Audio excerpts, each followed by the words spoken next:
উপদেষ্টা, আপনি বাঁচবেন কয়দিন বলেন?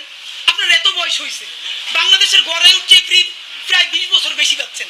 মাঝে মধ্যে মৃত্যু বেঁচে থাকার চেয়ে অধিক। মাননীয় প্রধান উপদেষ্টা, আপনি একটা গবেষণা করেন, বাংলাদেশে গত 50 বছরে কোন রাষ্ট্রপ্রধানের 30 মিনিট 40 মিনিটের বক্তৃতা, রিক্সা চালক, ভ্যান চালক, সবজি বিক্রেতা, বিশ্ববিদ্যালয়ের প্রফেসর, ছাত্র জনতা আধা ঘন্টা বসে তার বক্তৃতা শুনে নজির নাই, যেটা আপনারটা হইছে। এটা কিন্তু আপনার চেহারা দেখে না। আপনি রাজনৈতিক দল করছিলেন, ফেলও করছেন, কিন্তু এইবার যে আপনার এই বাংলাদেশের পক্ষে হৃদয় নিংড়ে ভালোবাসা, আপনি যখন বক্তৃতা করেন আপনি আর্টিফিশিয়াল কিছু বলেন না, কিন্তু আপনি যখন ঘোষণাপত্র বললেন আপনার চেহারায় আর্টিফিশিয়াল ছাপ। ইদানিং আপনি স্ক্রিপ্ট দেখে দেখে বক্তৃতা করেন, এগুলো আমরা চাই না। মাননীয় প্রধান উপদেষ্টা, আপনার অন্তরে যা আছে, আপনারা যে বাধ্য করে তার কথা বলে দেন না। আপনারা কি করবে বলেন? আপনারা খুন করবে? আপনি প্রায় 80 বছর বাঁচছেন, আর কয় বছরই বা বাঁচবেন?